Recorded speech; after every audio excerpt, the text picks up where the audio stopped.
morning again. I'm Shan Cooper. In my day job, my daily life, I actually serve as the general manager for the Lockheed Martin facility there in Marietta. On the fun side of my life, thank you, woohoo, we love Lockheed. On the fun side of my life, I actually get to have the privilege of serving as a chair for GPEE. And to me, it is just a wonderful, wonderful opportunity to serve, but it's also my personal passion. And my personal passion for a couple of reasons. One, my daughter is a teacher. She's an educator. She's an 8th grade English teacher. So it's really close to home for me when we talk about education. But it's also a personal passion, just being a business leader and understanding and recognizing that a lot of our competitive positioning on a global scale, the foundation of all of that is education. And so it's important to me that our youth have the best education possible. And I'm certain many of you who represent other organizations feel exactly the same way I do. I can tell you, though, that never probably in the history of the English language did I think that two words, common and core, could bring about such energy. And I'm telling you, stepping into this role as GPEE, I've been educated, and I'm still learning, and so I'm so excited to be a part of this critical discussion forum today. Let me ask, by show of hands, how many of you are attending the forum for the first time? Wonderful, outstanding. Next year, I want to see all of you again when we do this at our next forum, but bring a friend, okay? I promise to you today, it's going to be an exciting discussion, an opportunity for us to ask questions. We've got the experts here, by the way. You'll meet them shortly on our panel, but it's going to be an exciting day, but it can be even more exciting, again, if you all agree that you're going to be active participants. So I trust that you will. Before I turn the floor over for a more formal welcome, I'd like to ask the GPEE board members who are present, would you please stand and be recognized this morning, please? I know I saw Ann Kramer, and oh, great, Phil, wonderful. Henry, wonderful, great. Thank you all for coming. Thank you. Again, they too are very, very committed to the mission of GPEE. At this time, I'd like to invite to the podium our hosts for today are Curly Dossman. Curly, coming up. Curly is the president of Georgia Pacific Foundation. So please join me in welcoming Curly to the podium.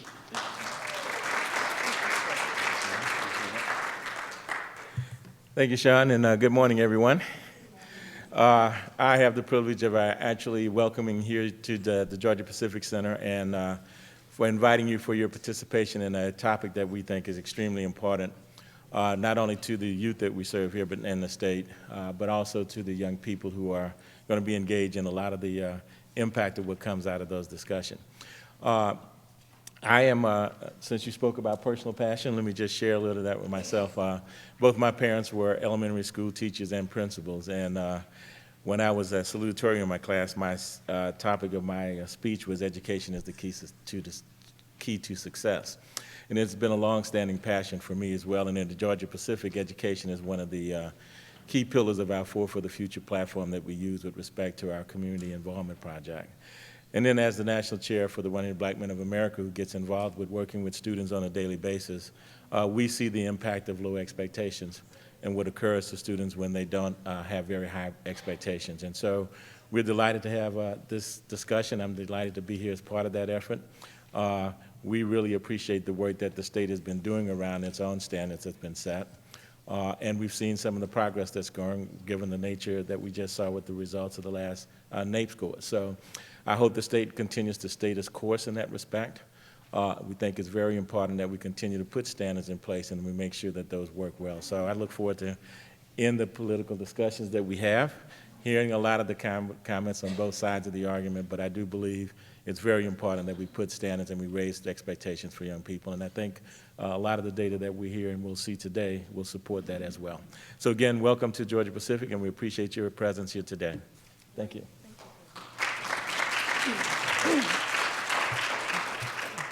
Well, Curly, we absolutely thank you and the Georgia Pacific team for hosting us today and for allowing us to come into your home. So thank you very, very much. It's a beautiful location.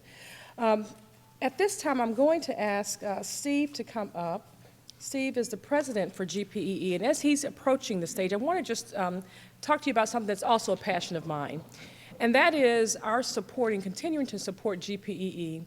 The work that this team does, a very small team, across the state of Georgia is just phenomenal. And as I said, just coming in newly as a chair, I've got a chance to see up close and personal the great work that this team does.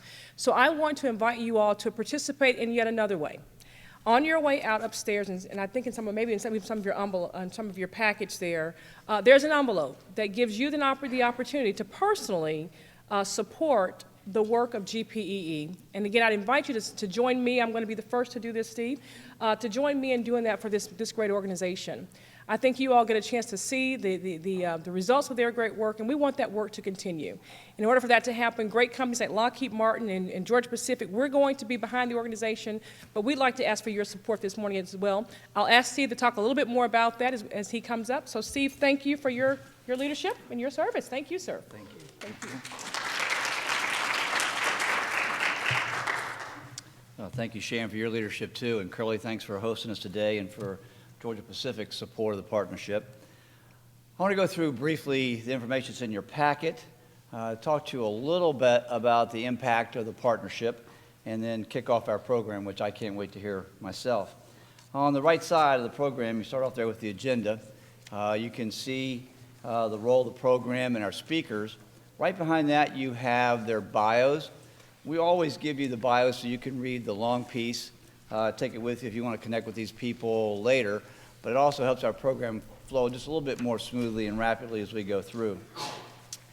Behind that, we just finished a research project supported by AT&T. You may recall over the last few years we've had several research projects that they've supported. One was looking at what makes outstanding high schools. One was looking at what makes outstanding middle schools. So they went right on down the pipeline, kind of backward chaining that. And now this is a report that's just coming out that what makes effective elementary schools. You can see the ones that we had involved. You can see some of the background of the material. Dr. Donna O'Neill, once again, led the research focus for us on this. On the back, you can see our website and a QR code that will take you to the research and publications part of our website so you can read this more thoroughly. The full report is there. And similar to in the past, we've already been asked to present this at local conferences. So we'll be at the GSBA GSSA annual conference December 6th over in Marietta. So that's a little bit about that research. I hope you have a chance to look at it. Behind that is some of our ongoing work. I'll talk in a minute about the rollout of the economics of education, but as that continues, we have a couple more opportunities coming up. If you've not been able to join us so far at Valdosta or here in Atlanta, you can see that later this week we were up in Calhoun, and then we are down in Noonan. So if you can, we'd love to have you join us there. The chambers and other community leaders will be in attendance to hear that information about our Birth to Work pipeline and how we frame that around the economics of education. If you'd like to be on our distribution list so that you can get blasts of information, get our publications, announcements of our presentations, fill this out and drop it off for us at the front on your way out, and we'll be glad to add you to that distribution list. And then, as we always do in the back, is a list of the attendees. So if you'd like to find some of those people and network with them at another time, we'd certainly encourage you to do that. Our board has asked that for them and for our supporters, that I talk more about the impact our organization has. These are not all the things that we've been working on the last several months, but these are some of the things. I just mentioned the economics of education. Back in 2004, the Georgia Chamber asked us to help them with that messaging that strong education leads to a strong workforce, which leads to strong economic development. And we started a publication at that time and a deck of slides that has taken us across the state numerous times. We have just rolled out the 4th edition, and with that, we're partnering with the Chamber again, and this time also with Lockheed Martin, to give that message of the Birth to Work pipeline. We go into local communities and talk about their data so they can see along that pipeline where they might be strong, where they might be weak, what might be missing, and what they can do to really make some changes. I mentioned we started off down in Valdosta. In fact, it was nice to drive that far away and then be invited to also stay and talk to Rotary clubs and other groups to really talk about how business partners can help with education. We did a kickoff here in Atlanta at a KIPP Academy, and I just showed you the information we had that we're going to be continue to be on the road. After the first of the year, if you'd like to join us yet for other opportunities, we'll have some more that will be posted on our website. In addition to that, the Economics of Education document gets legs that I never really envisioned back in '04. Right now, Diane Hopkins, our Vice President, is on the road with the Georgia Academy of Economic Developers. Every year they ask her to come back to their 5 or 6 classes across Georgia and talk to economic developers and other leaders about how they can help improve that education, workforce, and economic development efforts in their communities. So that's, that's just some of our work. We just finished, end of last month, Bus Trip 21. This year the theme was focused on partnerships and how businesses can really help make a difference. We went up to Northwest Georgia this year, a 2-day trip, cut our expenses somewhat from the longer trips or 2 trips we used to do during the year. But up in Dalton and Murray, Whitfield counties, there are some outstanding programs where communities realize that the school system can't do all this heavy work by themselves, and business, government, education leaders have come together to really help their communities. The Calhoun small school system, but bigger ones in a little bigger in Murray, Whitfield County, and Dalton, working with the universities. It was so interesting hearing, for example, representatives from Shaw Industries and Mohawk Carpet talk about how they will fight fiercely for business in their area, but when they're working on education, they're arm in arm. And that shows over and over with not just the programs, but the results they're getting. So we had some outstanding opportunity to see programs there. Riders were able to talk to their counterparts in those communities. And then we had Bill Maddox, our communication director, helps us lead just a little trail of media across Northwest Georgia. Radio, TV, and newspapers. So there's a lot of other activity. And a little pat on the back. The purpose is twofold. One is to pat those school systems on the back. They're doing such a great job, and their community partners. The other is to learn from their best practices and help replicate those back across Georgia. Our Education Policy Fellows Program, EPFP we call it, we're one of about a dozen states have a program like that. We're now into our 6th class. We have over 100 alum.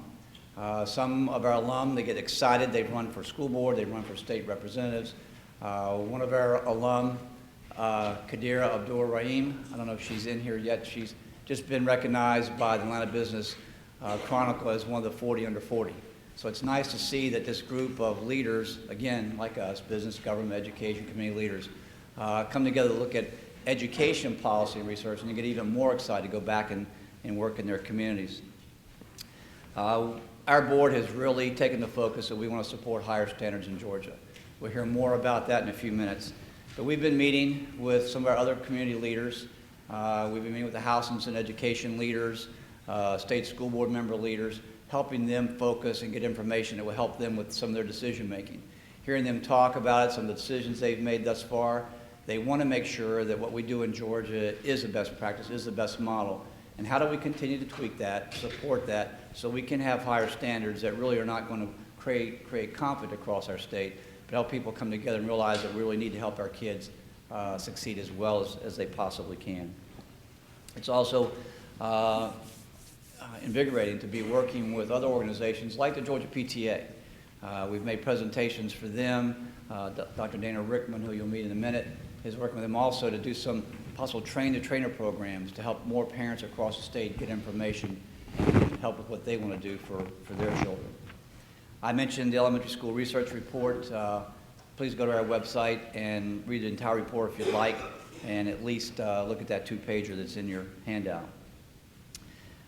Great partnership with the Board of Regents and other organizations to help increase kids who have access to college. And of course the focus on that is for a lot of these kids who would be the first ones in their family to go to college. One of the strategies that we've helped with the grant money that we're able to obtain is to provide many grants to chambers where they can help get information, Friday night programs at football games, basketball games, to encourage kids, have community leaders go to football games, encourage kids to think more about going to college, continuing in that pipeline. But a really neat program from the Barrow County Chamber, a small mini grant there, and also in the Noonan County Chamber, that they realized that to increase, to get to the governor's goal of 250,000 more college graduates or certificate holders by 2020, it's not going to be just having more kids go through the pipeline. It's reaching out to those who have some college and dropped out to get them back into technical school or college. So these mini grants, not a lot of money, but enough to help these chambers leverage that in their communities and get these young people back into college and back into the pipeline. I mentioned our media reach on the bus trip. It continues. Just last Sunday, we were on KISS 104.1, interviewing with Twanda Black there about focusing on higher standards. Georgia Public Broadcasting, a good partner of ours, WABE, we've been on their radio stations. Maria Supporter and her Supporter Report. It's good that when we have a lot of our media friends here today, that we can focus on that to help get more information out in Metro Atlanta and or across our state. Then lastly here, I am pleased to report that we have just been approved for a very large grant from the Woodrow Foundation to support the Woodrow Wilson Georgia Teaching Fellowship Program. You may have heard about this. Art Levine, who is a former president of Columbia Teachers College, now runs the Woodrow Wilson Fellowship Program. They've been in 4 states, but now they're coming to Georgia. So the idea behind this is that we'll be working with 5 colleges and universities that train teachers to be teachers. We are looking at cohorts of 12 to 15 of these teachers. They could currently be teachers but are not teaching in the sciences. The other focus of this program is to increase the number of science, math, technology teachers. So we're looking at STEM. We're looking at people who want to get a master's degree, who may already be teaching, or some of you business folks who want to get into education. And it's a master's degree program that you get a $30,000 stipend to take that year to go into the master's degree program. And then there's mentors at the university and mentors in the local school district. So 5 universities and 5 local school systems. So stay tuned for that. There'll be more information coming out. It was just announced yesterday. So we want to have more information coming out. That's going to be a great opportunity for us to do 2 things: create more STEM certified teachers and to help improve the STEM education programs in 5 colleges and universities. What Shan Cooper said is that we have some impactful work. We're doing good work. We have a small team of 6 on our staff, but we need your support. Some of my other nonprofit friends are here today and they're saying, okay, Steve, I'd like to have their support too. But we need your support. And if you could fill out one of those donation cards on the way out, or go online on our website, there's a link. You could do some of your own personal contributions there. Or if you know of other corporations or foundations that would perhaps like to support our work and connect us, we would certainly appreciate that. Okay, now on to the program. I'm going to introduce Mike Petrelli, but as I mentioned, you have the bios in your packet. Down near the end of the paragraph on his bio, they mention the PI Network, Policy Innovators in Education.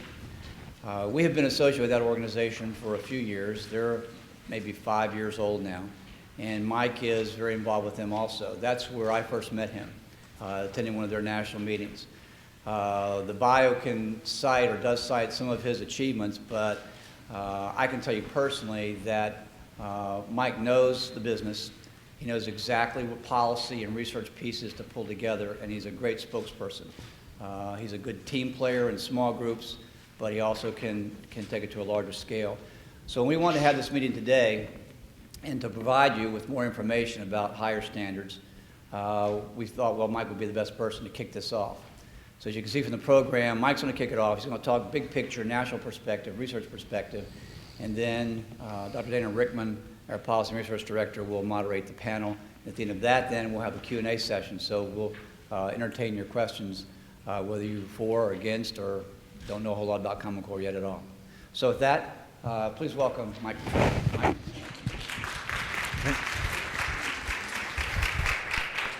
All right. Thank you, Steve, for that very nice introduction. It's great to be here with you today. You know, we've done some research on the Common Core, and we asked, who would be the best messenger on the Common Core? And the answer is usually teachers or military leaders, business leaders. It's never think tank guys from Washington, D.C. We never make it on the list, but it's an honor to be here with you anyway. I have been spending a lot of my time lately going around the country talking about the Common Core. As you may have heard, it's become something of a controversial issue. And a lot of the controversy is now quite political. It's been one of those issues that's been fully politicized, which means that It's really now an issue that's as much about politics as it is about education. And a lot of the backlash is, as you all know, is coming from the right. We are at the Thomas B. Fordham Institute a writer center education policy think tank. And so as conservatives who also support the Common Core, you can understand that many policymakers around the country are interested in hearing this perspective. And I'm going to share that with you some today as well. I will say, even though this debate at times has become quite heated and sometimes even kind of personal, we still try to keep some good friendships with some of our colleagues on the right who disagree with us on the Common Core. So for example, just as an example of this, last week I went for this new haircut of mine, and as I sent to Neil McCluskey at Cato, who himself is rather follically challenged, I think is the term, and I said, I finally have given in to Neil's influence after all these debates, to which Neil said in good charm, I kept saying, lose the Common Core, not lose the hair. Sometimes I feel like you're not even listening. Okay, anyways, so we can have some fun with that. I'm a little sensitive about this still. All right, so before, I certainly will get into some of the common critiques that we are hearing on the Common Core. Issues about the federal government's involvement, concerns about data, some of the concerns about the standards themselves. But before I get into all of that, I think it's important that we go back and remind ourselves what this is all about. Why is it that we think it's important to raise standards so that we can raise achievement?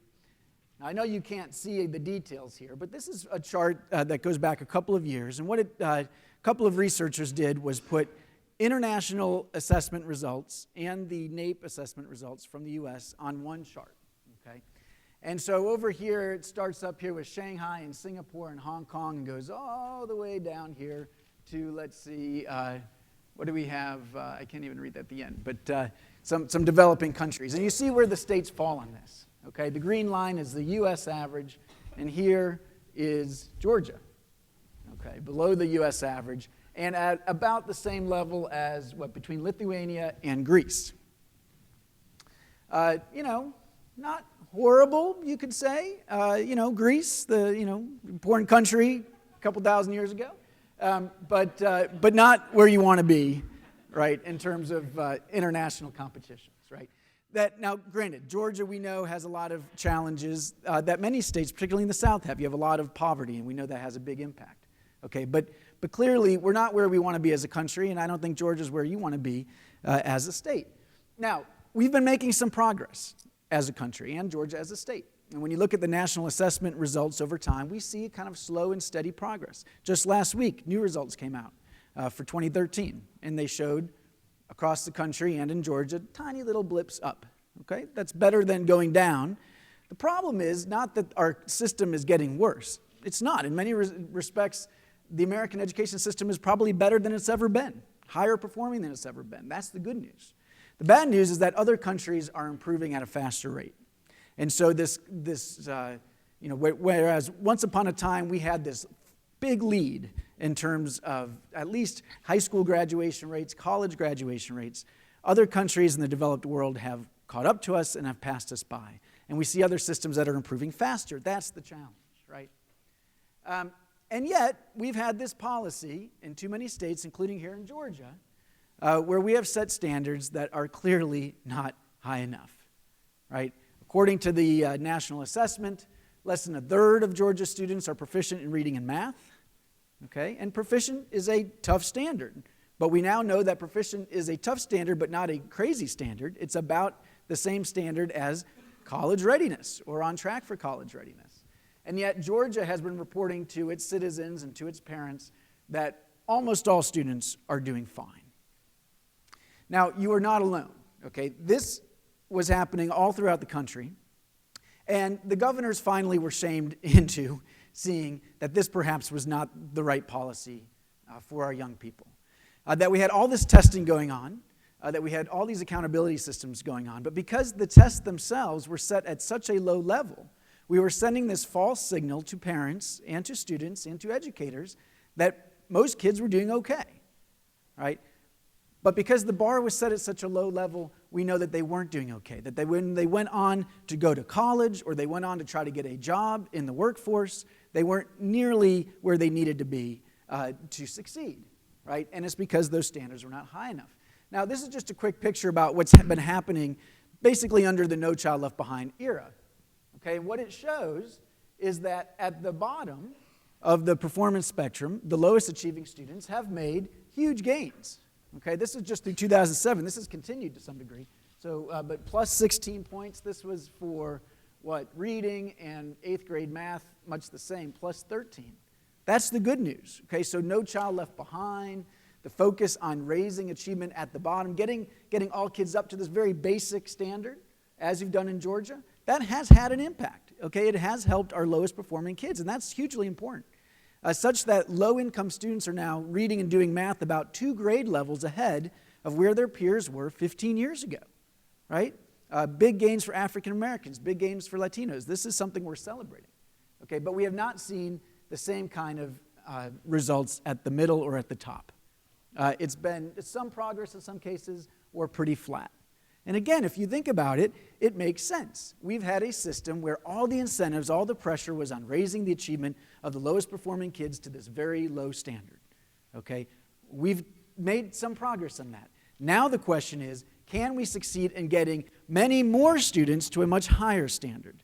And not to a standard that just was invented out of thin air, okay? But a standard that reflects the real world standards that our students are going to face. That actually says, where do you need to be to succeed in college or to succeed in the workforce, right? And the Common Core effort was an attempt to go out, look at all the evidence, look at the best research, learn from around the world, and figure out where that standard is. What kind of reading skills do you really need to take a credit-bearing course in college? What kind of math skills do you need to take a credit-bearing course in college? What kind of reading and math skills do you need to get a decent paying job in a technical field? And what we found, what the people who wrote the Common Core found, was that those skills are quite high, and they're a lot higher than what Georgia was expecting before, okay? So, again, going back to these charts about what Georgia was saying versus the national assessment, right? There was agreement over here, okay, 28% of the kids who really already were doing okay in Georgia. Those are students who are most likely aspiring to college, and when they're getting there, they're ready, okay? But notice, it's less than a third, right? Common Core, I would argue, is worried about these kids over here, okay? It's the kids, many of whom aspire to go to college. We know 2/3 of our students are going to some kind of four-year college right after high school, right? And according to Georgia, they were ready. They were doing fine. But they were getting there and finding themselves in remedial education, right? Because they weren't actually where they needed to be in reading and math skills. And so we're trying to raise that bar so that those kids, particularly in the middle, I would argue, are ready for what comes next, okay? And this has big financial implications. A study a few years ago found that Georgia was spending something like $75 million a year on remedial education for those students who were getting good grades, who were passing the state test, and were still ending up in remedial education. All right, so the hope is, can we actually raise this bar in Georgia and throughout the country so that as kids go through, when they pass the tests, that actually means that they're on track to be ready. Okay, and that's what a lot of this is about. Now, that's the easy part, right? The hard part is what actually happens inside the classroom. And my understanding from the folks at GPEE and others is that there's been all kinds of great work going on here in Georgia for the past 3 years to prepare teachers for this transition. Now, you had pretty good content standards before. And we did a study back in 2010 at Fordham where we looked at the English and math standards of all the states compared to the Common Core. And Georgia's were some of the few that were actually pretty good before the Common Core, and quite similar to the Common Core. Okay, but clearly your test was not so good and was not set at a very high level. So this is a big change coming, right? And if you follow through with an assessment that is also set at a high level, something like where the NAEP is set, and we'll talk about that, you're going to see big failure rates the first time that test is given, right? This is going to be a big shock to the system as the system finally starts telling the truth in some ways about which kids are on track to be ready and which are not. But what do we have to do inside the classroom to prepare for that? How can we help teachers really raise their game and prepare to teach these much more demanding standards? And that, I hope, is what the conversation should be about. And I know we're going to hear from your Teacher of the Year about how that's going. Now, in the midst of all of this, we have this political controversy that has come out. It started with, kind of a handful of folks, mostly think tank folks who for years have been complaining about some of the details in the standards or about the federal involvement. And then I would say back in January or February, it really got politicized. And many of the Tea Party groups really got on board, some of the talk radio hosts. And so now we've had this big backlash. And I think I was counting up today, I think I've been in something like 10 state capitals in the last couple of months talking to lawmakers about this. As particularly on the Republican side, lawmakers are thinking of pulling their states out of the Common Core because of this political backlash. Now, the good news, from my perspective as a supporter of the Common Core, is that not a single state has pulled out yet. A few came close. Michigan probably came closest. There was an effort to defund implementation in Michigan. Thankfully, that just got reversed. There's also been some efforts in Indiana to slow things down, but no state has pulled out of the Common Core yet. What are the arguments that we hear, though? When I go to town hall meetings or to testify, what are some of these complaints that we hear? 90% of it, I would say, is about the federal role in education. And as a conservative, I totally get that. I am very leery of having the federal government involved in making decisions about education, and particularly issues that get into what kids should learn. I think we all know that those are very sensitive issues, and we want there to be a firewall around that. But what's the truth about the federal involvement? This was a reform that very much started out at the state level. Guess what? Started with Georgia's governor, Sonny Perdue, getting together with other governors saying, we can do better than this. And if we do it together, perhaps we can provide the political cover to one another to actually set the bar where it needs to be set. Now, at the same time, Common Core got some momentum. This was back in 2007, 2008. Then President Obama came in to office, passed the economic stimulus bill, and included in the Race to the Top program an incentive for states to adopt these Common Core standards. So I think for those of us who support the Common Core, we can't deny that there wasn't a federal role. There very much was a federal role. And the federal incentive very much had an impact. Quickly, 45 states signed on, including Georgia. Right? Now, many of those states already had momentum. And again, like in Georgia, where your own governor was pushing for these higher standards. But it's certainly clear that those incentives had a role to play. But the federal government was not involved in writing the standards or any of the details around the standards. They just said, if you adopt common standards, common high standards, we'll give you this incentive. Now, that involvement itself has led to a large degree of this backlash. And many conservatives are saying any involvement at all from the federal government is a deal breaker. And my argument back to them is to say, look, I'm not crazy about that. I wish I could go back and rewrite history. I'm especially angry at the administration for taking credit for these standards, which they've done at several times. But the standards themselves are solid. We expect that the tests linked to the standards are going to be solid, and this is going to be good for kids. Okay, so the key thing is, what can we do to make sure going forward there's as no federal role or as limited federal role as possible? Other issues that have come up been around data. A lot of people saying this is going to lead to new data collections and that this is going to hurt student privacy. I've got two little kids, one now in kindergarten in public schools in Maryland. I don't want his data going to the federal government or to private companies or anybody else. But there's nothing about the Common Core that leads to greater data collection, right? Georgia could pull out of the Common Core tomorrow and it wouldn't change your data requirements or longitudinal data systems at all. Okay, I think that one has been a really unfair charge. What about the standards themselves? You have some people out there saying that they're going to push literature out of the curriculum. That's one thing. Well, we've been able to respond quite forcefully. If you read the standards, that's clearly not what they're asking to do. In fact, one reason why we like these standards is they're very strong when it comes to literature. They say that all kids should be reading great works of literature, especially great works of American literature. Now, they also need to be reading nonfiction and informational texts, because when they get to college, even a technical college, those are the sorts of things they're going to be reading. Journal articles, for example. And we know from research that those are the sorts of things that young people don't have enough experience reading, and so they get to college and they really struggle with that sort of stuff. But the standards are very clear. They say, look, while kids should be learning more of that stuff over time, still that should be across the whole curriculum. English class, history, science. English class can still mostly be focused on teaching literature. Okay? And that, again, is one of these issues that's been misplayed a lot in the media. Some people think the math standards are very fuzzy. This is somehow new math or fuzzy math in these Common Core standards. Again, we're pretty traditional at Fordham. All right, we don't go for fuzzy math. We're not really into that. Thank you very much. And we like these standards because they're very solid on the basics. They pull from solid research that says, look, young kids need to master arithmetic to automaticity. Okay, they need to know their times tables. We don't want schools handing little kids calculators. Okay, they need to know the arithmetic down cold, and this is what the standards call for. Then as they get older, because they have it down cold, they can go on to do higher level math. And you combine both the arithmetic and the skills and the procedures with that conceptual understanding. All right, well, there's so many more things that we could talk about. But here's, I guess, the final message as we go into the panel is this. Even though this debate has in many ways become politicized and has now gotten to be one of those hot issues in education, at the same time, I think we're going to be okay with these standards, right? I think most states, even with all the backlash, are going to stay the course with the Common Core, all right? We might lose a handful of states, but if we do, it's only going to be a handful.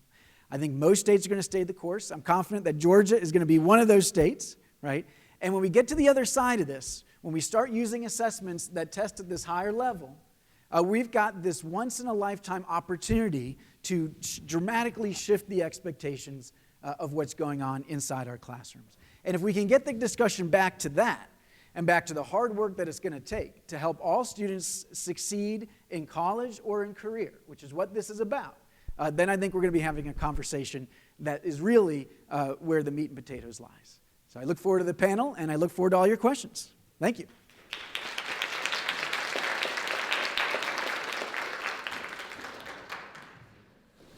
Oh, thank you, Mike. All right, good way to tee this up. Dana and the panel members, if you come on up. While they're coming up, I'll just say, Dana will give you the name and face so you can tell who's who up here. But just to let you know, I've already mentioned why we had Mike here, to give that national perspective from a conservative organization. Dana's our policy and research director, so she's all over the research and part of this. Jamila Coase is our teacher of the year. She's a middle school teacher. We've read a lot in the news and media about teachers, one of the pieces they need. We've heard from other teachers of the year that they still need support in professional development. Jamil can be that voice. Robin Oatley is from Kentucky. You know that Kentucky has long been a leader in education reform for decades, and they still are. And they've been down this road a few years ahead of us, and her organization has been helping in that communication and strategy piece in Kentucky. And finally, Colonel Ross is with us. We've heard a lot about the impact on military. We have over 100,000 military families in Georgia. We have to be sensitive to that voice also. So with that, Dana? Thank you very much, Steve, and thank you, Mike, for that overview. That was very enlightening, I think, for myself and for everybody here. Again, to my left, we have Mike, we have Jamila here, and we have Colonel Ross, and then we have Robin at the end, so you can match faces to names. I just want to dive right into the questions, and Mike left us with a thought about we are shifting expectations in the classroom. We are increasing rigor quickly. And so, Jamila, I want to ask you first, how's it going? How are teachers responding to these new demands by Common Core? Teachers overall are responding very well because I think they see that students are being trained in a different way. Their minds are being exercised better than they have before. It's no longer just giving a response, it's actually being able to rationalize and understand why and how you're responding to certain questions. Previous assessments and the way that students were taught would require them to just regurgitate information. It was based on random facts. You would take a test based on random facts that you learned throughout the classroom and you would put it on a test. But now, the shift to having an enduring understanding of content shows teachers that students can get improvements. I think that there are, of course, some teacher concerns. Mm-hmm. And one of the big concerns is having professional development in the area of Common Core, as well as having the materials needed, having practice with the assessments, things like that are some things that teachers are nervous about as we move into the Common Core. I had a chance to talk to a first grade teacher, and what she said was once they started implementing the Common Core, the kindergartners that were now first graders, she saw a dramatic increase in what they could know and understand and learn and be able to adapt to different situations. So there is going to be some transitional challenges that we'll have to overcome for students who are currently in the upper grades, but for students coming into the Common Core, we're seeing already increased improvements. That's great. Colonel Ross, this is, well, that's a different question. I'll get back to that. In terms of, generally speaking, in terms of preparedness, skill recruitment, strategic planning, things of those issues, why is the Common Core important to the military and the Department of Defense? Okay, and I must say that these are my personal opinions and not that of the United States Air Force. I have to put that caveat out there. That's great. I'm assigned to Robins Air Force Base, and we are the largest employer in the state of Georgia. What we are always needing are engineers, highly technically skilled individuals. And where I think it's critical to national defense is when you look at the population of the U.S. and American citizens that graduate in STEM disciplines, it's about 16%. Of that 16%, if you had 100 of them, within 5 years they would no longer be in STEM disciplines. But yet STEM disciplines, we expect to have about 4 million jobs in those areas in 2014, and we expect that to be double any of the other career fields. We need that in the Department of Defense. We need that homegrown here in the United States of America. Those critical thinking skills, that analysis, that goes so far in just doing what is now rudimentary to our workforce. Not only those of us in uniform, but those of us that are civilians. That's what we need, specifically at Robins. So I think it's vital. Robin, you work for Ready Kentucky, which partners with the Kentucky Chamber of Commerce to really look at the Common Core, and Colonel Ross just mentioned skilled workforce. Can you talk a little bit about how the business community is viewing Common Core and what has been their role in Kentucky with what you all have been doing? Well, our business community has had a huge partnership with us in the state of Kentucky. And let me just draw your attention to a couple of handouts we went ahead and brought. Our initiative is called Ready Kentucky, and we partnered with the Chamber as well, so their initiative is also called Ready Kentucky. We began this actually in 2009, 2010, and you have a little business card, and if you get out your magnifying glass, you can actually read it. But we thought this was a good idea originally. It's kind of your elevator speech for standards, and then on the back a little bit about our specific Kentucky assessment and accountability. And then this is a one-pager that we give out to audiences that we go and talk to. The Chamber has some of these same kinds of messages, but they are very specific to businesses. And what they did was put theirs on their website as well as to send them out to all of the chambers because they are very pro Common Core. They feel like this is really, really the next answer to getting the workforce to the skill level that we need in the state of Kentucky as well as other states. GE has been very busy in the state of Kentucky helping us also. They wanted to bring 250 new jobs to the city of Louisville, but they wanted to make sure that Louisville, which is our largest city, actually had the skilled workforce that they needed.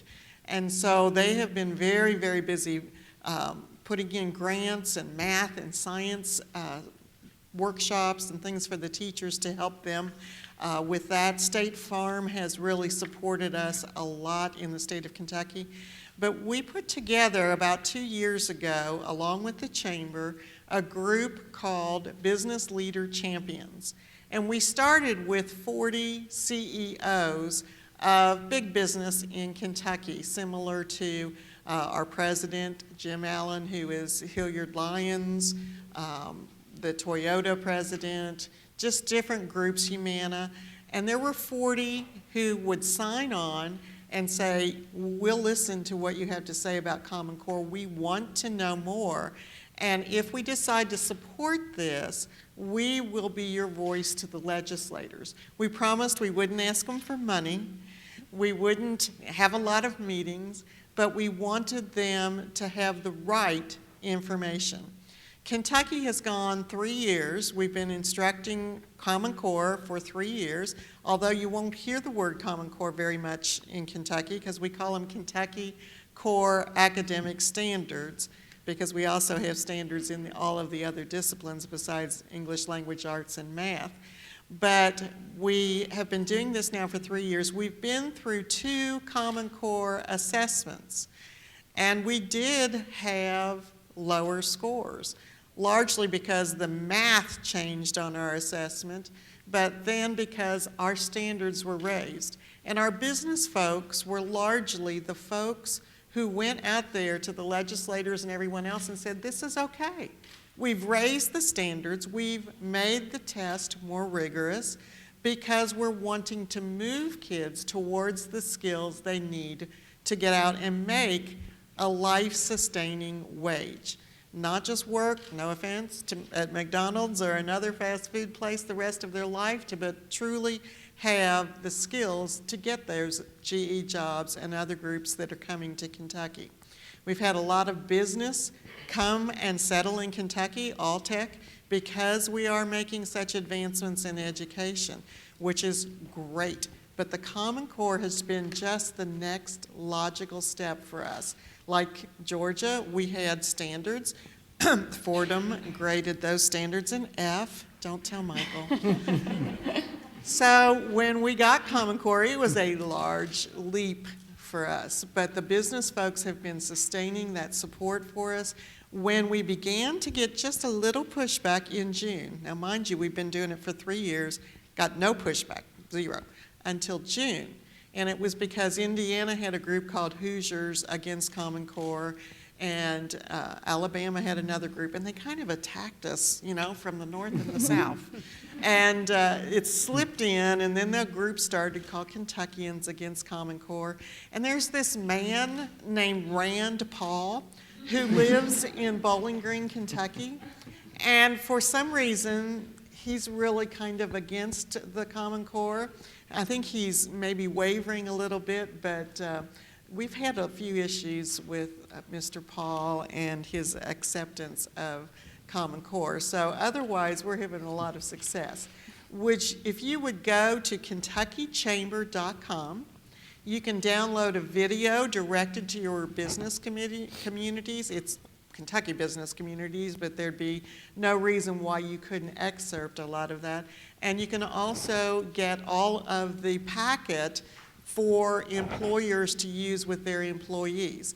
Intel recently took a lot of our materials and kind of chopped it up and made it for their employees, and we've worked with them extensively and helped them build some seminars for their workforce.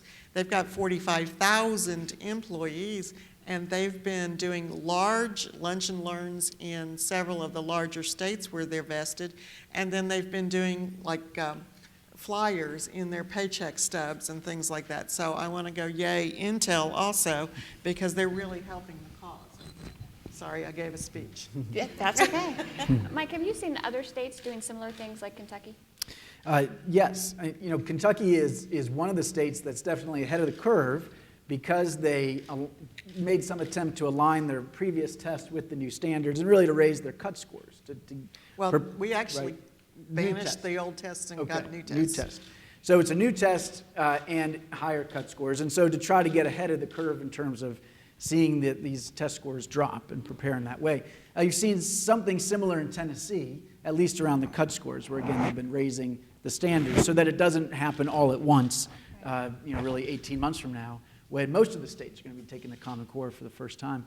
I think the business support is so essential, and it's always been important to have business support. And I think that's one of the fundamental ideas of a group like GPEE is that it's such a powerful voice when you're trying to improve schools. Right now, because of the politics of this issue, it's particularly important. And many legislators, all they're hearing from are the folks who are against the Common Core. I mean, they get letters and they get their emails and they see their signs, and so those of us that support the Common Core need to do a much better job getting our message out there, including having educators, writing to their legislators telling them, hey, we like these standards, stay the course. But then also business, and to get to those lawmakers and to say, look, This is really important to us. It does not make sense 3 years into this to suddenly do a big U-turn, waste all the efforts, all the, the work that teachers have done in the classroom to change their practice, to buy new curriculum, to do professional development, and say, forget it, we're just kidding, because we're now having a political debate about whether Barack Obama was too involved with this or not, right? But that message, I think, to be powerful, coming from business right now is really critical. And we've talked a bit about the assessments. You mentioned it in your speech, and you talked about the assessments in Kentucky. I know there's been a little bit of confusion in Georgia about PARCC versus Common Core. Mm-hmm. And when we pulled out of PARCC this summer, I got a lot of calls, people saying, I can't believe we pulled out of Common Core. Yeah. I was like, no, they're separate. Yep. Could you talk just a little bit more about exactly what the separation is and why they're both independently important? Sure. So, the Common Core are the standards themselves, the content standards, really just a list of what, by the end of each grade, what should students know and be able to do, right? So, got a kindergartner, I know he needs to be able to count to 100 by the end of the year. By the way, Artie can do it. Nice. Yes. Good dad. Okay. I know, we all think our own children are above average. That's, his middle name is Lake Wobegon. That's All right. Okay. I'll stop. So the standards are critically important, and Georgia is still on board with the Common Core standards. Now, Georgia did decide to pull out of the PARCC assessment. There's 2 assessment consortia that have been funded by the federal government and that are working to develop Common Core aligned assessments. PARCC is one, Smarter Balanced was the other. Georgia was aligned with PARCC, it pulled out. Now, I'll be honest, I think that was a huge mistake. All right, and those of you that are interested in higher standards in Georgia need to be keeping a very close eye on what happens next year around the assessment. Right? I know the State Department of Education is preparing to put out a bid to have other vendors come in and develop Georgia's own Common Core aligned assessment. Now, in theory, I'm okay. I think that's fine if the assessment comes out and is rigorous, right? And if the cut scores are really set at a high level. Okay, but those are big ifs. It has taken 3 years for PARCC and Smarter Balance to build and develop these next generation assessments that are meant to be pitched at this much higher level. And it costs money to do this. And I know that's been a part of the debate here in Georgia, where you spend something like $10 per kid on tests. This is a system where we spend almost $10,000 a year, right? And we know, for better or for worse, that tests drive a lot of what happens inside our schools. And so we're driving that with just a $10 investment, right? To me, that seems really short-sighted and penny-wise and pound-foolish. So, look, I wish that it could be possible in Georgia for you to consider going back to PARCC or to Smarter Balance. If that's not possible, the question is, are you going to make sure that assessment is ready in time and that it's going to be high quality? Because what we've seen in the No Child Left Behind era is even some states with pretty good content standards, when the test comes, if it's pitched at too low a level, then you're not actually testing all of those standards. You're just testing the very low-level ones. And over time, schools figure that out, and they start teaching to that low-level stuff instead of to the more rigorous stuff. And so, the assessment piece is super important. What we did in Kentucky, if I can just add to that a minute, we took ACT and benchmarked that backwards to grade 3. And then we developed English and Language Arts math tests that would show college and career readiness based on ACT.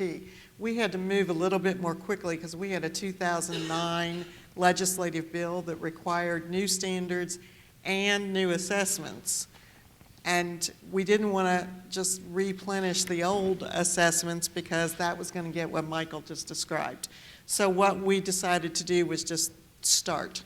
And so we did a year of field testing on items from Pearson for the lower grades and ACT for 8th through high school and their end of course tests. We've been pleased with the level of standards because we had 46 to 60% of our kids who were graduating, some of whom were valedictorians and having to take remedial classes in college. So we have gone from having 34% of our kids 2 years ago college and career ready on ACT to 54%. We're still not waving banners over 54%, but you can see it is moving the direction it needs to move. We are still in the ballpark. We still attend the meetings and are looking at that. But for right now, we're not making in the state of Kentucky a commitment to go with it in 2014-15 because we want to see how that plays out. We want those tests for a year. So I don't work for ACT either. So. Colonel Ross, we've been talking about the kids and the increased standards on the kids and what they're going to expect. And this is near and dear to my heart since I was a military brat and moved around a lot. Can you talk about the impact that Common Core in general, not just Georgia, but across the nation, can have on military families and, frankly, any families that move frequently in business or otherwise? Yeah, absolutely. Let me start at the personal level. So I was a military brat as well. I am raising a military brat, multi-generational military, as well as educators in my family. So my daughter's in 8th grade and has gone to 7 different schools. Military families tend to move 2 to 3 times more than their civilian counterparts. I will tell you from her experience, we moved, this was in the 4th grade, and my straight A student went to basically being at best mediocre, even though doing 3 hours of homework a night. We moved again, and it took 2.5 years till her math courses caught up to what she had learned the year before. Every time we move, every time military children move, as well as our civilian counterparts, they start new. They've either not learned something or they're advanced. Common Core basically is the ultimate equalizer where you go from grade to grade and you know what those standards are. I know that at the 8th grade what she is required to have learned so that if we move next year, she'll be ready wherever that is, whether it be here stateside or even over in the Department of Defense overseas. So I think that's a huge benefit, especially here in the state of Georgia, we've got almost 200,000 military-affiliated students. In fact, the state of Georgia is the 5th in the nation with military children. So I think it's vital, especially here in this state, that we adopt Common Core. I think that can do nothing but improve the education for our students as they move in and out of this community. Jamila, you mentioned a little earlier that teachers are struggling a little bit with professional development, materials, all the things, to get this new program up and running. What kind of supports specifically do teachers really need to successfully implement these new standards? I think one of the biggest things that teachers need is a sense of security. Because as Mike has explained to us, the testing is going to get more rigorous if moving to the Common Core. So test scores are going to fall for a while before they move up. And the Common Core is now embedded into the teacher evaluation. So teachers are very nervous about going into this new assessment because they feel like they're going to get thrown under the bus once test scores come back and they've plummeted so far, or plummeted however far they will, maybe not too far. But if they go down, teachers feel like they will be blamed for the decrease in testing. Also, they need a sense of security in that they can be supported professionally. Most teachers have not been able to teach at this level of rigor that the Common Core requires. Most of us weren't taught at that level. When we were in school, we weren't taught at that level. Our education programs didn't prepare us at that level. So having to go back and learn and train yourself to teach students in the way they need to be taught. I think teachers need that security that professional development will be there for them to provide that for their students. We also need support in the assessment and knowing what is coming of the assessment, how to practice it and get our students ready for the assessment and for whatever they will encounter after school. And finally, the thing that we really need, and that's going to be probably one of the toughest things for us to get, is resources. And with resources, we need funding for those resources. And we need those resources because we need to make sure we have the materials, including novels and nonfiction texts, but we also need technology. We need the technology that our students use every day, and they need to be able to learn how to use that academically as well as socially. So those are the things that teachers are really going to need to be supported in the Common Core. Okay. I think we're ready to open up for some audience Q&A. And I'll give Diane a minute to get to her microphone. And so we have 2 mics in the audience. So raise your hand and we will, Steve behind. Hi, I'm with the local public radio station. I have one question for Mr. Petrilli and one for the panel. For Mr. Petrilli, you mentioned testing, and as you said, Georgia has withdrawn from PARCC, but you also mentioned that the state test maybe hadn't done a great job of giving parents and teachers an accurate idea of where kids are. So I'm curious if you have an idea of what Georgia should put in place of a state test. Should it be a regional test? Something like that. And then for the panel, I was hoping you could address the issue, you touched on it a little, but changing workforce needs and how the needs are perhaps different than they were 20 or 30 years ago, and whether or not the Common Core can help address that. Great. So first on the testing, from my view, there's many reasons to support the Common Core.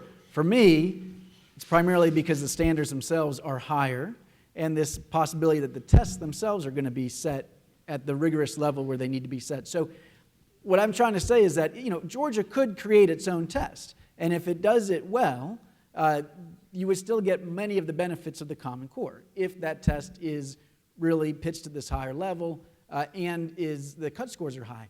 I don't know how you do that for $10 a kid, and frankly, I am very skeptical that you can. I think that the test, you've got to test writing, for example. That takes money. The PARCC and the Smarter Balanced are going to be online. That creates some technical challenges, but eventually that allows you to do all kinds of new kinds of items that potentially could be pushing kids to do much more sophisticated things in the assessments. Again, that costs some money. So I think Georgia could do it alone. I don't think Georgia can do it on the cheap, is what I would say. And the follow-up question for the panel was the changing workforce needs over the past decade, 2 decades. Do you feel that the Common Core is really addressing some of those changes? So maybe Colonel Ross or Robin.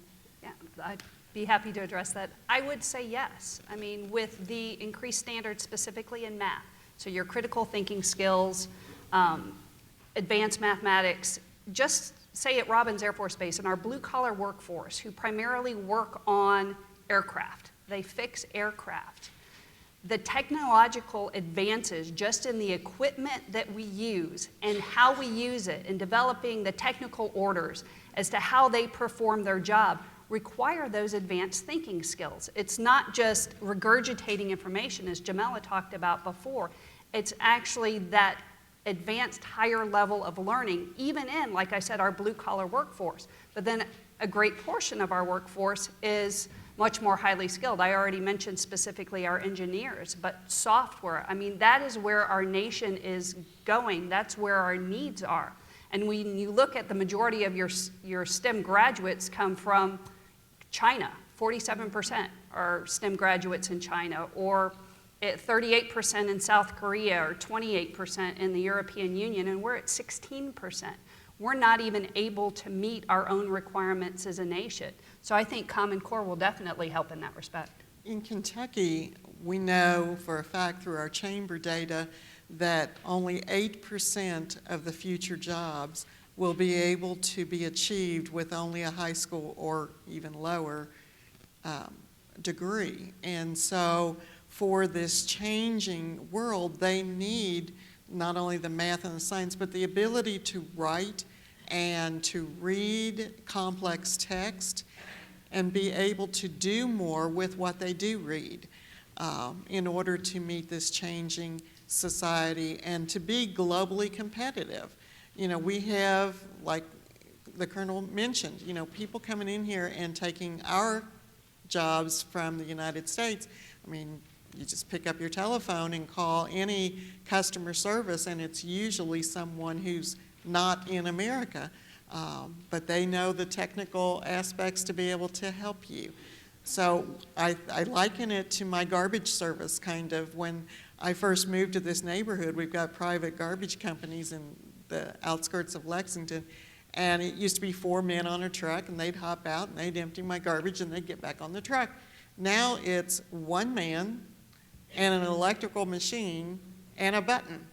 You know, so the amount of jobs that you can get now that don't require those technical studies are very, very few. There's 3 just on my street that have been eliminated in the last couple of years. So I think we need to really move our kids to where they can be achieving these life-sustaining wages in these great jobs. Other questions? Thank you. My name is Shauna Hayes Tavares, and I'm a parent in Atlanta Public Schools, and I have a couple of questions. Just wanted to ask on the assessment for the teachers process. I understand that there is a fear, and I think that we all were concerned that Common Core was kind of rolled out before the teachers felt a level of proficiency with it. However, I'm wondering if you think that possibly there could bring some comfortability to teachers if we add a value add to that so that they're measured on what they're able to accomplish within that year. And so that's one part of it. I'm a special needs parent as well, and so my concern when Common Core rolled out was how it was going to impact special needs children, particularly deaf, hard of hearing. I have a deaf, hard of hearing son, where literacy is already an issue as it stands right now. And so maybe Mr. Petrelli could answer this question.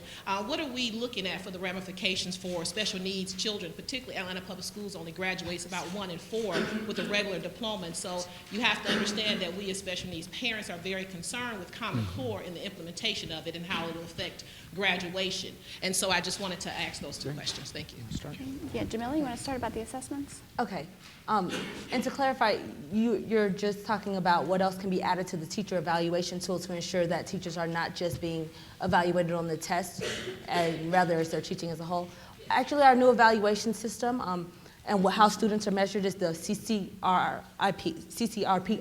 the College and Career Readiness Proficiency. And it does incorporate things other than testing. So there is some value added in making sure that students are prepared as far as they're on track for whatever career path they want to take, and that they are being attended to, that they have good attendance and different things like that. There are other things that go into the evaluation tool. But right now the testing portion is still about 50%. So I think teachers are still a little leery of it, but there is some other things that help compensate for that. And that 50% is based on a growth model. And so if you get kids that come in, if you're a 4th grade teacher and they come in at the 2nd grade level, and by the end of the 4th grade, they're reading at the end of the 3rd grade level, why they didn't meet that 4th grade benchmark, they actually gained 2 grades. That will be reflected very positively in that teacher evaluation. And so they are a growth model at this point. Mm-hmm. Yeah. And then, Mike, you want to talk about Sure. the impact of special needs kids? No, it's a great question. And I'll admit I'm not an expert on special needs, so I want to be careful. I mean, I think we've seen this is definitely a big challenge out there, that as we raise standards, we've got to make sure that we bring all kids along. I like particularly the elementary school standards for English language arts. I think, what I love about them, first of all, very strong focus on scientifically based reading instruction, phonics, phonemic awareness, all that.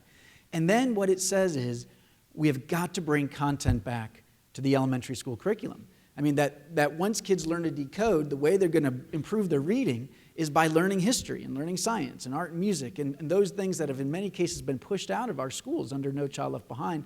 And I think that there's no reason that kind of content could not be taught well to children hard of hearing or other with special needs. And I think what we will see is as kids build that content knowledge, then they're going to be able to better read unfamiliar text. Because, if you're reading a passage about dinosaurs, it helps to know something about dinosaurs. So, so I think that these kinds of shifts, we got to get that word out, especially to our elementary schools, that this really calls for a return to that kind of teaching of content. And the kind of teaching of content that most teachers would say, hey, it's exactly what I love to teach. And can I add to the special needs? I teach special ed. That is my area of concentration. And the Common Core is actually going to enhance that learning for students with disabilities, but that's going to come from the teacher. A lot of education is science, but a lot of it is art too. So the art of teaching is where it's going to help your child to improve and make sure that he can make the gains that he needs to make to be successful. Hi, I'm Elise Lang, and I train secondary teachers at Middle Georgia State, and thank you all for your comments and for your passion. I just wanted to talk or ask a little bit more about what's perceived as government overreach. when in fact we've talked about national standards since Bush 41's administration. When Diane Ravitch was Undersecretary of State, she was a champion of national standards. So this has been in the pipeline a long time. And I would certainly agree about how this has become a political football and the mass hysteria about, I train social studies teachers, you know, that we're going to have national social studies standards, when in fact that's not true, but it's widely perceived that that's the case. So I just wonder what your views on it. Had this not been happening simultaneously with Obamacare, would the backlash have been, I mean, I'm answering my own question, but, right, I mean, timing is all, and so our politicians have seized this when in fact it's been in the pipeline for 35 years. That's right. Well, you know, as a history or social studies person, then that yes, context is very important, and I think it is true that this is part of this larger. There's a real fight within the Republican Party between the mainstream conservatives and the Tea Party, and this has become one of those issues. At the same time, I think that some backlash from the right was always inevitable. That had happened at previous times that national standards of testing had been raised, which is why we didn't have national standards of testing in the past. I think those of us that support the Common Core were hopeful that by this being a state-led effort, that this might play out differently this time. And I think it did play out differently. I mean, you know, here we are. We've got 45 states that have adopted the Common Core. And I think we're going to get across the finish line next year with the tests with maybe 40 states with common assessments. That's pretty remarkable. But still, we shouldn't be surprised that certainly many conservatives have always had concerns about any kind of national standards or national testing, and so we have that today. And I really do think that some of the blame does go to the administration that made some unforced errors, taking credit for the standards when they didn't have to. And when they really shouldn't have, because it wasn't their baby. In Kentucky, the bill was actually established by the Republican-led House and then went to the Senate, was just massaged a little bit. So our bill that called for new standards, more rigorous standards, was actually a bipartisan bill begun by the Republican Party in Kentucky.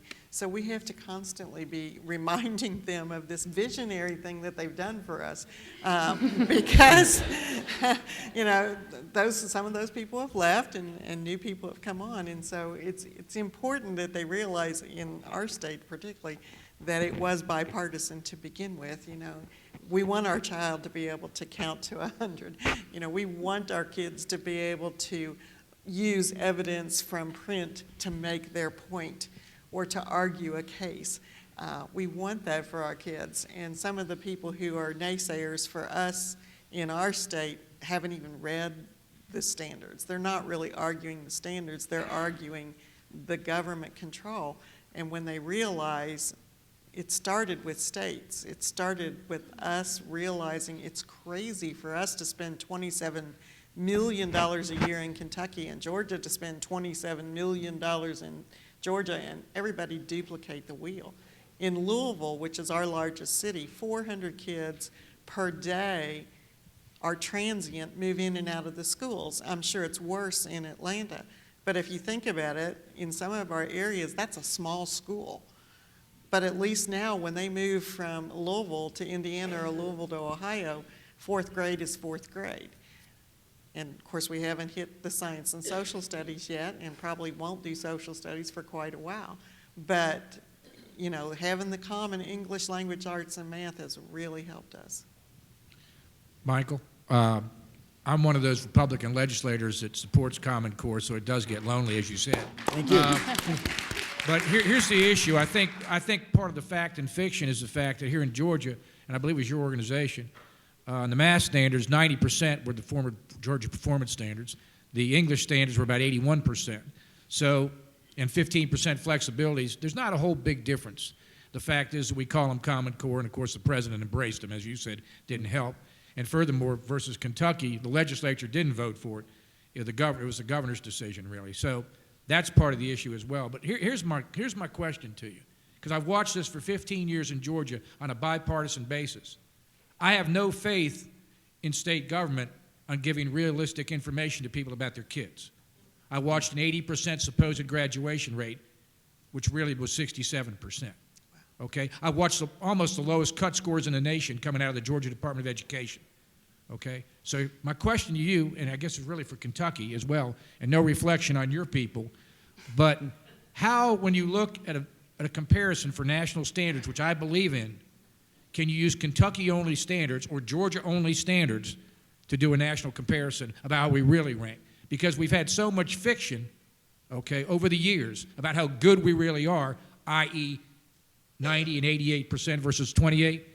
How do we expect the people to believe it at this point if we're doing the standards ourselves? And remember, the standards for Park, with all due respect, were going to cost $30 million. Now, I understand I've got a governor who's got a lot of pressure going on him right now. We spend almost $8 billion on education. We spend almost $8 billion on K-12 education.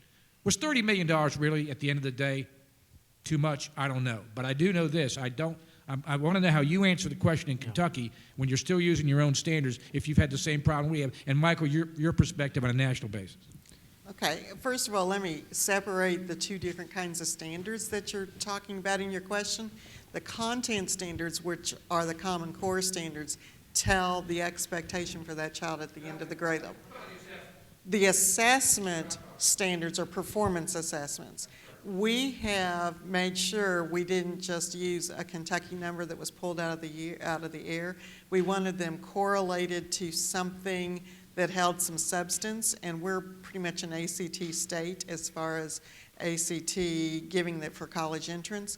So our post-secondary and our State Board of Education agreed that they wanted it, since we didn't have the choice of Park or Smart or Balance at the time, that they wanted it correlated to something else that could be reflected. So we used the NAEP and we used the ACT. And our NAEP scores just came out the other day, as Michael mentioned, and we have eked up a little bit. It's not going to come in leaps and bounds. Most of our schools made about a point growth on the new assessment, but we feel like because it's correlated to ACT and we're closely watching what NAEP does, that we're pretty much where we need to be for right now, but it's not saying we'll never go to Park either. Yeah, I mean, I think that is one way that you will know whether or not Georgia actually sets its cut score at a high level, is to continue to compare the results to NAEP. The problem is parents aren't going to know that, right? Right. And so, I used to have a debate a lot with former Secretary of Education Margaret Spellings, and she, in the early years, was against Common Core, wasn't that crazy about it. She'd say, we already have a speedometer telling us we're not going fast enough. Why, or we have 50 speedometers telling us that. Why do we need one speedometer, right? And sure, if the we is the sort of policy community or legislators, I mean, we know how, right? But if you're a parent and you're being told year after year that your child's doing fine, right? From your perspective, that's what you know. You aren't hearing about NAEP scores or getting, so I think this gets real important. And that's why, look, I do worry about Georgia going on its own with its own standards and tests, or its own tests. And I think it's up to, all of us in this room to keep a sharp eye to make sure that at the end of the day, those pass rates don't look like they do right now. Because if they do, I think it just means that the standard hasn't truly been raised in Georgia. You proved that with our mediation rates. Yeah. Yeah. You proved that we're telling people are not true. Right. All these kids take remediation. Yeah. Yeah. And the remediation piece, look, when you look and dig into the data, it's not that kids are just barely missing the bar, right? I mean, you've got kids going to college who have to take 3 math courses before they're ready to take a credit-bearing course, right? They're doing middle school math, right? And we're passing them on. They're getting good grades. They're passing the tests. They're graduating from high school. And they got to take 3 classes before they're ready to take a math class. So, yeah, I mean, this is people should be outraged about this. We've been lying to people. Hi, my name's Jason Byers. I'm a parent of a rising kindergartner in Atlanta here. And Can you count to 100 yet? He's backwards, believe it or not. Oh, well. So, all right. Take Show that. off. An observation and a question. I observed, Mike, You were introduced as a conservative in favor of the Common Core. Senator Millard got applause for announcing he's a Republican. It's like we've stumbled upon the gorillas in the mist again. We're going to have documentaries about it before long. I note that the title of the session is called, Does Common Core Make Common Sense or Not? It's clear you've got a sympathetic audience here, but I'm curious, where do critics of Common Core have a point? And what would you, as supporters of Common Core, do to address those reasonable critiques? Oh, great question. I think it's a great question. One of our very rightful complaints has been, what about kids who were behind already on the low standards? Now you're raising the standards. Are they not just going to be behind your, are they not going to be even farther behind? So what we have had to do at the same time is hopefully provide a lot of the support that Jamila was talking about in having some intervention programs, also making sure our teachers know what they're being called to teach. Because not only is this more rigorous for our kids, it's more rigorous for some of our teachers. Some of the math things, for instance, I can think of some things that moved from 6th grade to 4th grade. Perhaps that 4th grade teacher never taught that and doesn't have anything in her bag of tricks to teach that. So it's very important that the schools collaborate and they help each other, and that you bring in specialists if you need to train the teachers on that. The fact that you're starting with a kindergartner moving up is phenomenal. They'll be the ones that get the greatest brunt of this, because it is the kids, the body of kids who haven't had it, that we're having to really work on making sure that those gaps are closed in their instructional holes that will occur. And as we've done this for 3 years now, we've found that there are certain concepts we've had to teach for 3 years because the concept moved grade levels. So in order to make sure every single child got every single concept, we had to cover it for a body of years until that group's gone, and we can take those kindergartners from the beginning. It's a tall challenge. It's been a challenge for teachers, and you need to have that risk-free environment where a teacher can say, I don't know how to teach that. Mm-hmm. Or, some of these more advanced math things move down to 8th grade. Maybe they never taught, quadratic equations before, and now they've got to figure out what this is. And so it's very much a bump, but it's been a bump that's worth it for us.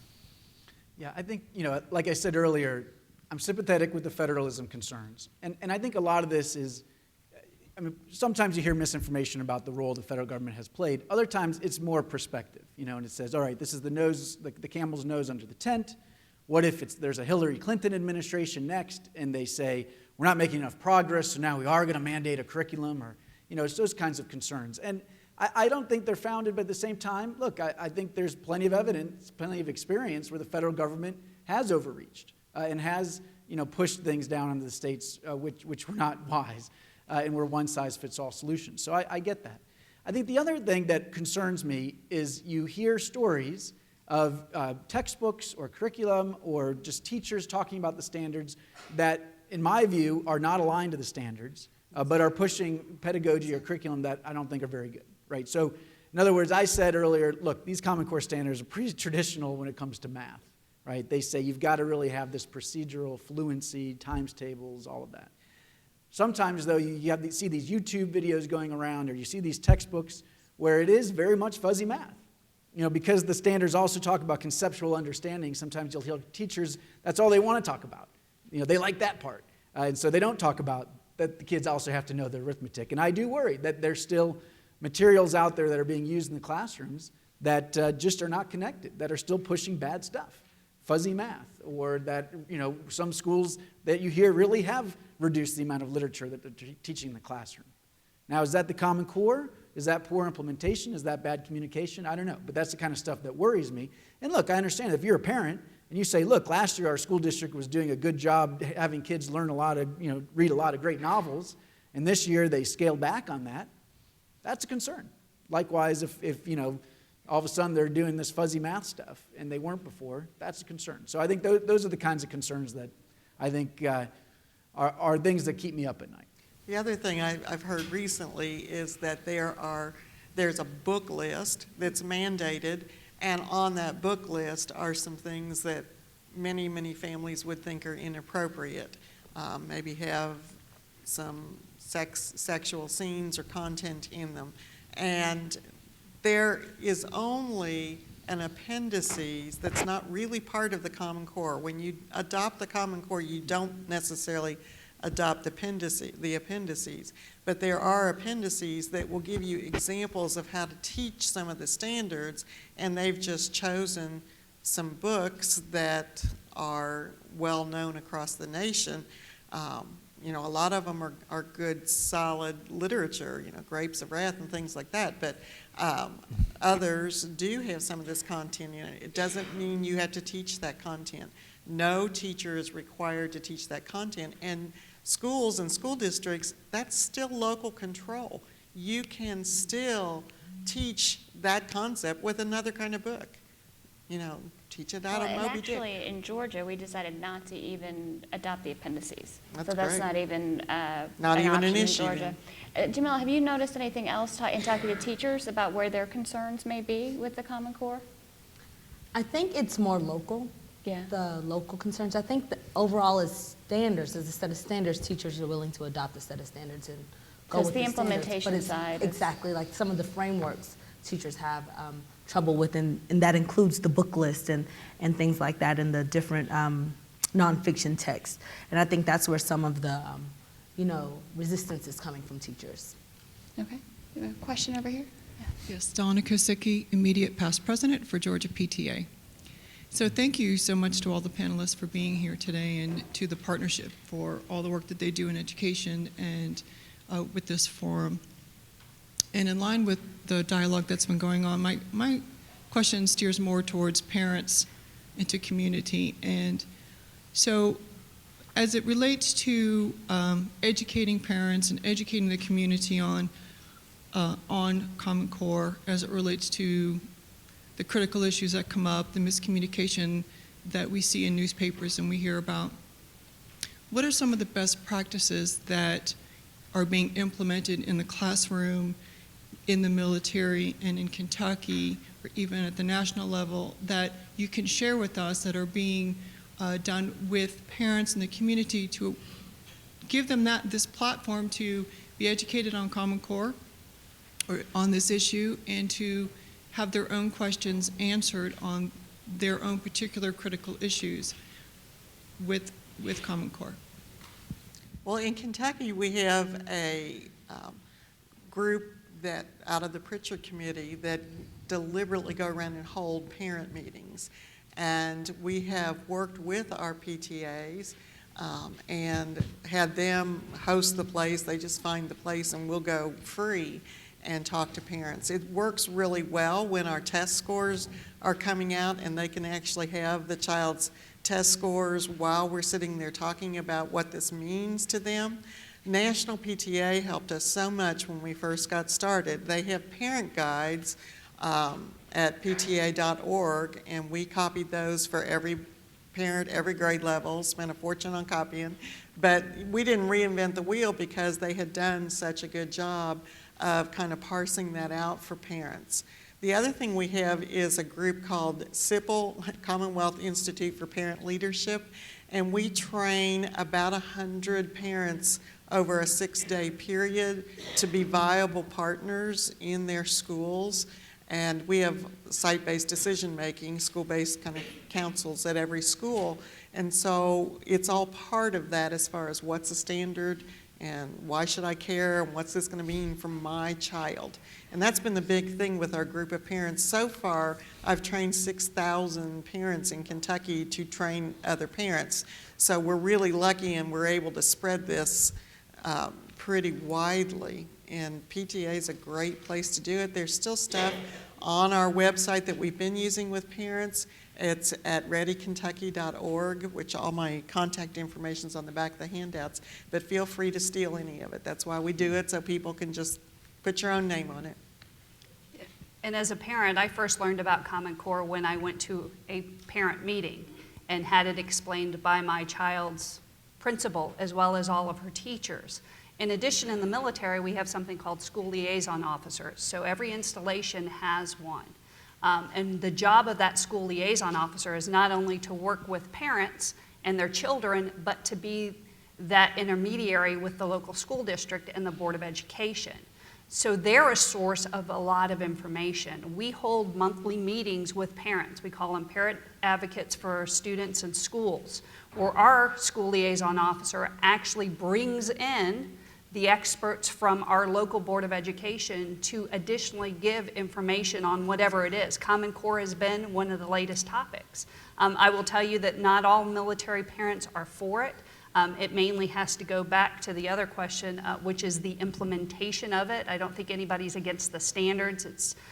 It's been difficult this last year, at least in our county, again, to teachers who weren't used to teaching at this level, and then the students who didn't quite get it, and those ultimate test scores bared out the fact that they didn't quite learn to those standards. But that's kind of how the military has addressed it. And in our school districts, we are fortunate to have organizations like the Georgia Partnership that would come in and they would do different forums and community events that brought people from outside of the community just to inform them about different educational reforms and things that are going on in our community. And then we would send out evaluations and questionnaires that made sure that the community feels like they're getting the information that they need and parents are involved as they should be, and just different information sessions that bring together community, parents, and teachers. And I just say, most parents are going to learn about this from their child's teachers, right? And we know that teachers are the essential messengers, and so whatever we can do to make sure all teachers feel comfortable. Doesn't have to be a long, giving the sort of 20-second talk about Common Core standards. It's to help prepare students for success in college and career. It's a higher bar. Here's what we're doing in this school to make the transition. It doesn't have to be a long talk, right? But just to help parents understand that piece is super important. I've also long believed that this whole political debate would go away if we could just get the Duck Dynasty guys behind this. And so if anybody has a lead on that, you can let me know. That'd be great. That's great. Hi, my name is Carol Lindstrom. I'm a board member out in Douglas County. Jamela, congratulations on being our Teacher of the Year for Georgia. I thank you all so much for being here today. A couple of the things that I have heard feedback on that have not been addressed yet. One has, and I know this is a myth, teachers are told how to teach in the classroom. And Jamela, if you could address that one, because I know that our teachers are allowed to teach the way they want to as long as they are teaching standards. And the other is that the standards were not, they were written not by teachers or did not have any input by teachers, principals, or administrators, but by businesses and governors and people that had nothing to do with writing, shouldn't have been writing standards. And I know that that is also a myth, so if you all could address that one as well. But. Okay. So some teachers are feeling as though they're being told exactly what to teach. Because along with our standards, there are frameworks. And basically what the frameworks are a set of kind of week by week lesson plans, if you will. Now, that's up to the county or the local district to adopt that form. It's not a requirement. And some districts have adopted it, and it's getting some teacher pullback. Now, the reason that those were developed was because Common Core is at a different level. So it was kind of a guide for teachers. It was designed to be a helpful tool rather than a tool that you should shun. So I think that comes from local control. And some teachers, for me, I think it's an amazing resource because I can tweak what's in those frameworks.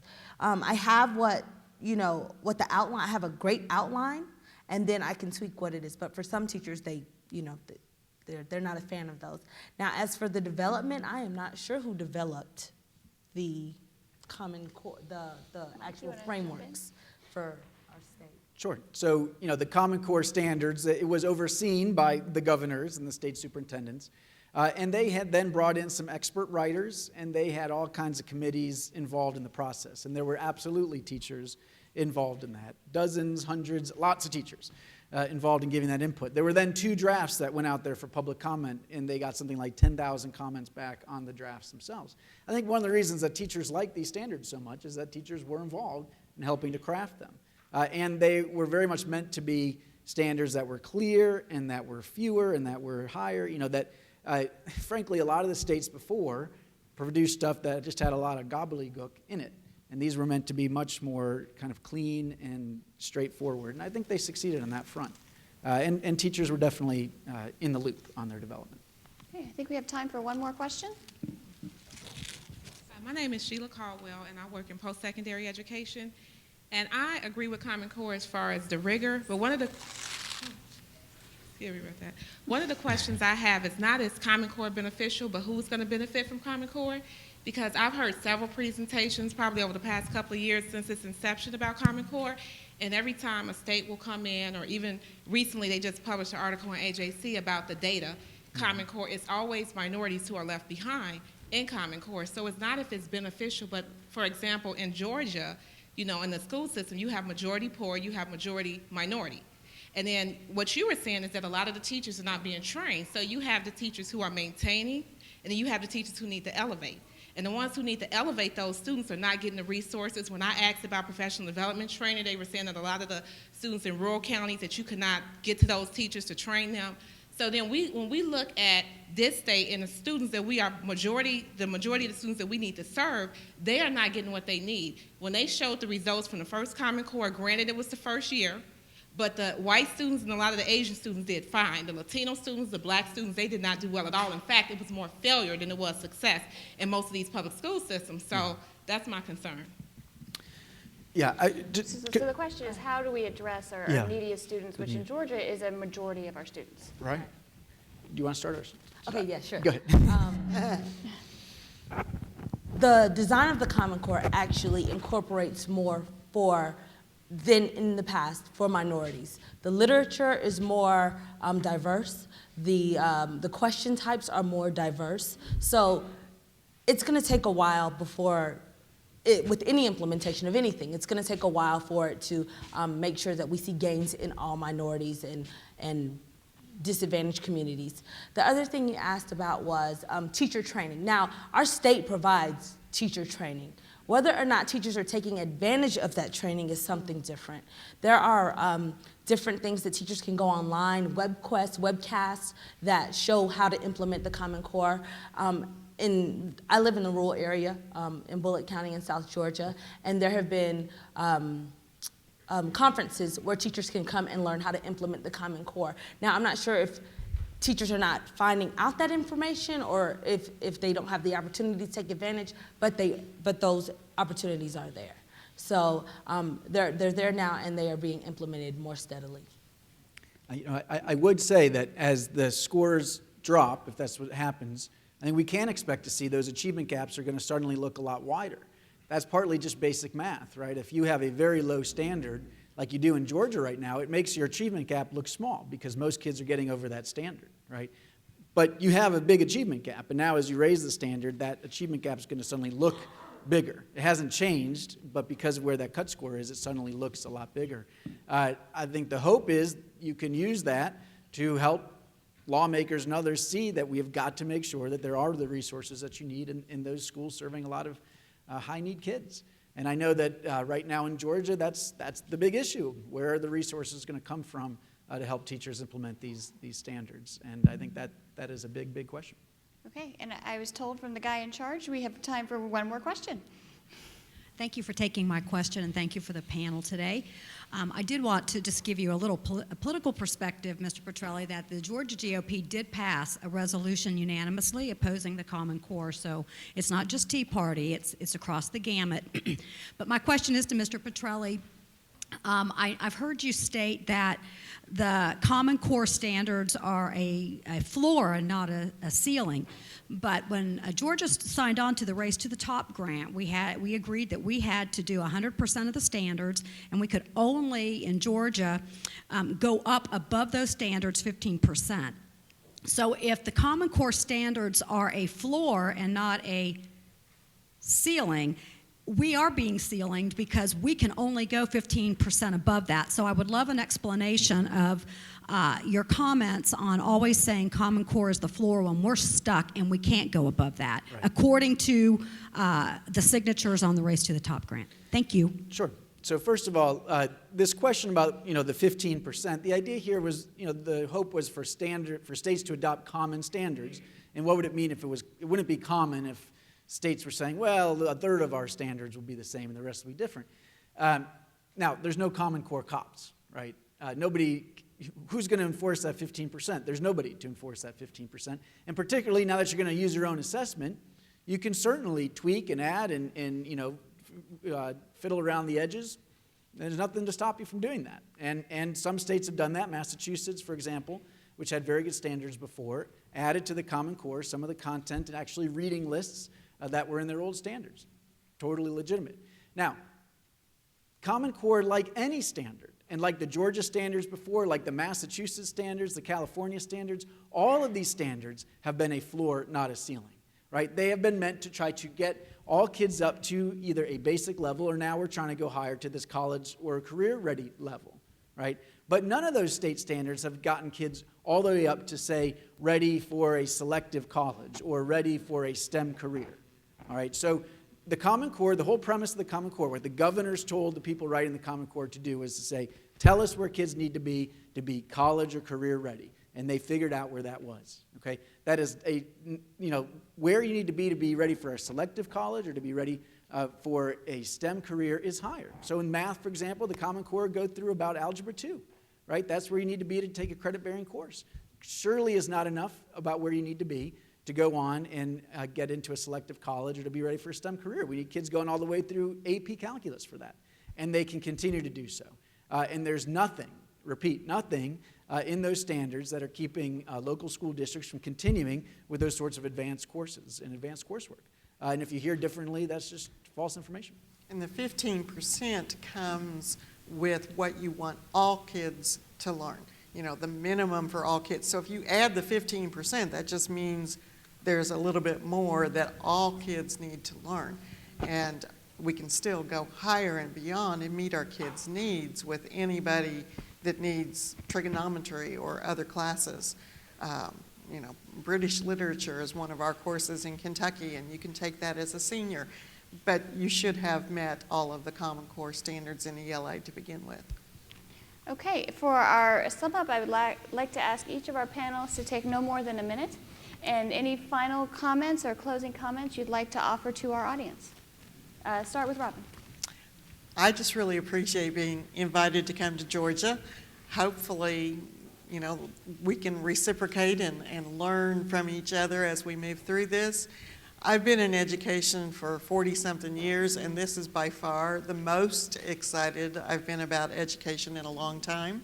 I, too, am a registered Republican, and I really am for Common Core, if you haven't been able to figure that out, because I just see so many advantages for it. And I would ask you, if you have reservations, to make sure you actually read the standards, corestandards.org. I don't mean that sarcastically. Tennessee, one of the things they did with their legislators last month was they sat and had them read all the standards. 4 hours, read all the standards. You maybe don't want to do that, but read some of the standards, pull out your child's grade level and look at that, because it is good work and it will take us to the next step. Is it going to be easy? No. Like I said, I've had a long career in education, and I don't think anyone would call this an easy career ever. And it's going to need us to support our teachers in how we do things differently.